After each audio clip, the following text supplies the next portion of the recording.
Welcome to Tradition and Sanity. Be ye not conformed to the world, digital and otherwise. My Story of Unconformity by Julian Kwasniewski. Read by the author. Digital minimalism is a hot topic in the digital universe these days. You can find dozens of blogs and substacks online telling how bad it is for you to be online. Paradox? Yes, but a somewhat necessary one. He that has ears, let him hear. While we try to have more than just digital ears, these media forms are where most people are listening. Faith comes through hearing. How can they believe if they have not heard? St. Paul asks. Therefore we preach in the digital city square, at least sometimes. One couple who understands this are Peko and Ruth Gaskovsky, writing at the School of the Unconformed. There they explore how to experience the real in life, encourage you to knit your own socks and raise pigs, and discuss bringing up children in a home which moves at a truly human pace. In a recent post, they asked for others to share their stories of unconformity. So that is what I will do today, in the hopes of inspiring others to take up practices I've found to be life-giving, and as an honest look at my own life to see how I could fill it with more of the juicy joy of reality. Oh, and Pekka and Ruth say they'll give anyone a free subscription for sharing their story of unconformity. Thinking about tech. What technology is and what our relationship to it is or ought to be is more than a dissertation-length topic. It's a lifelong topic, and one that will be answered, only partially, by the very wise. That being said, I believe it's fairly obvious that the past 70 years, and even more so the past 20 years, have seen a rise and advancement of technology quite different in effect from anything present in previous ages. The fundamental effect of mastery of nature techniques, ranging from hormonal contraceptives to polyester fabrics, has been to alienate us from each other, from ourselves, from our health, and from the living of a life that is full of growth in love and wisdom. The curiously named smartphone, invented less than 20 years ago and now tyrannically ubiquitous, represents both the pinnacle and the depths of modern, and specifically digital, technology that has changed our relationship with nearly every aspect of life. Every aspect of life, you ask, perhaps skeptically. Well, name one aspect that the smartphone has not affected for most of its users. Sleep? Its glowing blue screen disrupts our circadian rhythm. Sex? The phone has become a limitless library for pocket pornography. Communication? Distracting us from physically present interlocutors, the phone prioritizes texting over speaking, promotes faceless interactions over face-to-face ones, and allows us to be constantly interrupted and interruptible. Religion? Both as a conduit of bad news and immoral content, and as a simple distraction from being present in a real place at a given moment, the phone makes a recollected prayer life doubly difficult. Education? The phone builds up a kind of wall between the generations, making it hard to find access to children anymore. Banking? I can't do it without a passcode. Shopping? Scan the QR code. Travel? Since they're never asked and they never had to bother with it, no one knows how to give directions anymore. Only Google Maps does. Government? How convenient for the CIA that they can listen in on your conversations and pinpoint your location should it become advantageous to vaporize you. I'm not claiming we're there quite yet, although we might be. We're at least well on the way. Agency and experience. My purpose here is not just to put down phones in both senses. My point is that we must acknowledge the effects of a technology, phones first, but also cars, pencils, razors, aspirin, and so on, if we are to retain our dignified place as agents over these effects, the ones who control rather than the ones who are controlled. All of the above does not mean I think phones are unmitigated evils. Perhaps the disadvantages are so great and so intimately tied up with the thing itself that their potential for good can never be fully extricated from their tendency to problematic use. But it does mean that we had better think carefully about when and where we want to use them, or any similar technologies. And that we should try to discover how life can be richer if they were a lot less present. Essentially, we want love and communion with others. We want knowledge that builds up. We want to care for and create good things, from children to pencil sketches, from chicken runs to governments. Each of these things requires tools and technologies and will enable us to strive for our ends in various ways. To aim at our ends in a fully human way, what we need is intentional agency over our lives, to the extent that that is possible. In saying this, I'm not proposing that we be control freaks. When God created man, he tasked him with a certain amount of control. Till the earth and keep it. There are many ways to till our lives and our environments. Some are better than others. That question of what better means is the technology question. Here's what I've found better to mean in my life. Technological communication. To those who say it is impossible to live without a smartphone, I have this to say. I've never owned one. I've traveled internationally without a phone or even a laptop computer. Don't believe the lies you hear. Incidentally, my father has also never had a smartphone. Some of the ways I regularly chip at the ever-encroaching means of digital communication are flip phone use. On my flip phone, I can call and clumsily text. It has a decent voice recognition feature for texting, which I use for longer texts if such is unavoidable. Group texts don't work well on a flip phone. Any time I text someone I was recently in a group text with, the message is sent to everyone unless I start a new thread. This has sometimes resulted in lots of friends calling me when I thought I only texted one of them call me. A pleasant surprise. Preferring cold calls to friends instead of texting. I can text, but I often call friends without texting them first. I've never had someone ask me not to do this. They reserve the right not to answer if they are busy or don't want to talk. I myself won't answer if I don't wish to. No one has a right to reach me when I don't want to make myself available, and I don't have a right to reach anybody else. If there is some question of needing to be on call for an emergency or a trip or something like that, then that is easy enough to communicate ahead of time. Not checking my email on weekends. I'm pretty consistent about this. I just don't. If I'm not working, I'm rarely on the computer, and it's really nice. Why would you need to check your email? I'd be missing out on life. The only way you'd not be missing out is if your life was only on the computer. And how sad would that be? No internet at home. My parents made the decision not to have wireless internet at home while my sister and I were growing up, so that we'd spend our time reading, doing art, playing outdoors, and the like. When we needed the internet, we'd walk downtown to the library or to my dad's office. I have not paid for internet at the various apartments I've lived in as an adult. That saves money and it keeps work at the office. If I want music, I can bring my computer home and play music downloaded off Spotify. And my flip phone doesn't have a hotspot capability. Work and finances. This is where I live by more of a double standard than I'd like to. Nearly all my work is on the computer. Whether it is writing this article or doing graphic design or photography, my work mostly starts and ends on the computer. I'm hoping to move away from this over time, but for now that's the way it is. I'd love, in theory at least, to cut down my own trees, to make my own boards, to make my own furniture, run a small farm with livestock, or bake bread as some of my friends do. Perhaps at a later date. There are, however, specific things I've done to improve my work. Advertising through posters. Although I could get paid advertisements via Google Ads for my photography work, I'm not sure the results would be worth it. And it would mean giving money to Google. So instead, I've created printed posters with my contact info and spread them around town, in coffee shops, the public library, etc. I've gotten several gigs because of them. Take a hike in the middle of the week. This is not as consistent as it should be, but I often try to make Wednesday a lighter work day with time for nature, so that I break the cycle of 5 days of straight screen time. Refreshed, I can return to my computer having exercised my body and my power to live away from the screen. Sometimes drafting articles via typewriter. Earlier this year, I was lent a typewriter in excellent working condition. Since then, I've drafted about 6 articles on it. I enjoy this because it allows me to work outside where a screen would be washed out by sunlight. I like it because I can see every part of my page at once.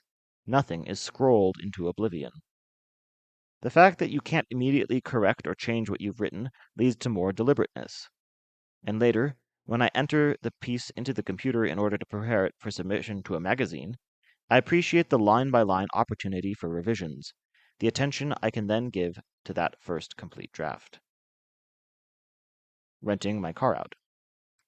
Using Turo, I earn nearly passive income by letting others use my car when they, as visitors and tourists, really need it, and I can manage without it. It's easy for me to walk around my small town, but they can't walk around Wyoming. This allows a surplus, namely my car, to be used more efficiently, providing a service, and encourages me to be on my feet or on my bike. My finances are a work-related area that I've recently become more intentional in moving offline. Of course, I have electronic bank accounts, but doing finances on paper without a calculator, I reorganized my finances by taking a sheet and tabulating my living expenses solely on paper, doing all the addition in my head. Not only did the math part of my brain wake up again after years of dormancy, I felt like I knew my expenses more directly. If I'm trying to be particularly frugal one month, I'll keep a sheet in my pocket and write down every expense on it, even if it's an electronic one. Using cash for monthly shopping. This also makes my spending much more apparent to me. I take out the amount of cash I want to spend on groceries and coffee shop visits at the start of the month.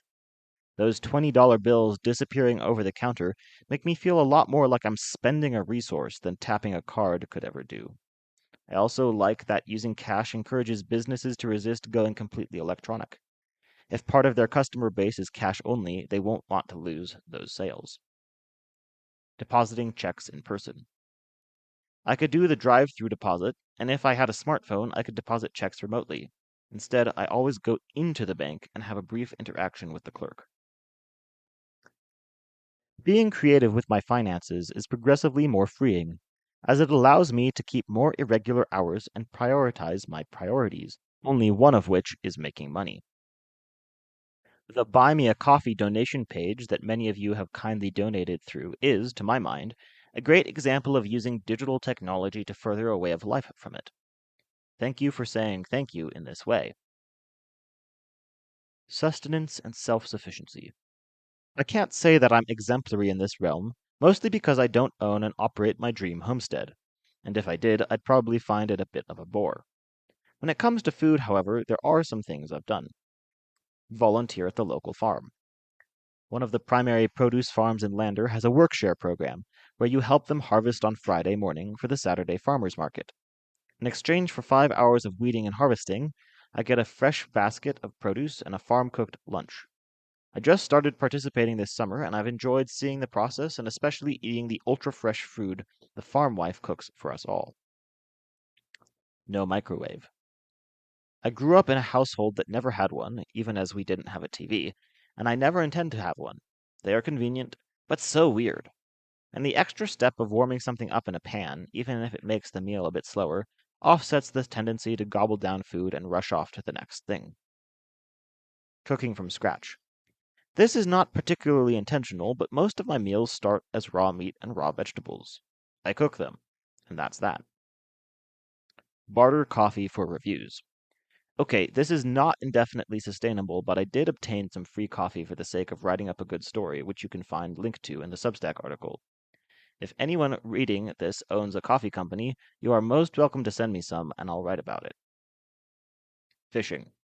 I like trout fishing, and I usually eat what I catch. You can read more in an article linked in the Substack. When it comes to clothing, my fiancée has been influential in reminding me to prioritize natural fabrics. Might sound silly, but artificial fabrics and tight underwear are one of the causes of the record low testosterone levels of men today. A serious case can be made for throwing out all your polyester underwear and replacing it with cotton boxers if you're a guy, or investing in bamboo bras if you're a lady. Microplastics from polyester and rayon enter the bloodstream and act as hormone blockers and endocrine system disruptors. Only natural fabrics allowed in the wardrobe. Almost. I rarely buy synthetic materials or even clothes that are partly polyester or rayon. Otherwise, it's got to be cotton, wool, or linen. I make occasional exceptions if there is something I just can't find otherwise, or if it's a super lightweight hiking shirt. Even then, I enjoy flouting the customary decalogue of contemporary camping wisdom that forbids anything but synthetic materials because of their tendency to dry slowly. You can be smart and safe in the wilderness and still use flannel, cotton, and wool as great explorers did for many centuries. Thrifting. Why would I pay $75 for a new shirt when I could pay $5? The main drawback is how little suitable men's clothing there usually is. I walk into a Goodwill, past the 8 aisles of women's clothing, and finish browsing the 2 rows of men's items 15 minutes sooner than any woman I'm with. I occasionally buy new clothing online, but even then, you can find unused items for much cheaper on sites like Poshmark. Don't wear t-shirts and branded clothing in general. I'm not your billboard, and if I was, you'd have to pay me to wear your stuff. Okay, Nike? Nobody in his right mind should pay money to do free advertising for other people, helping them to get rich on their logos. Avoid Amazon. I don't have an Amazon account. If I need something from that site, I ask others who have accounts to buy it for me and I pay them back.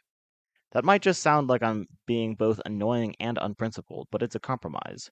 You can find things on Amazon very hard to get elsewhere, but rather than furthering their grasp on everyone, I let those who choose to use it, while I don't give them my info.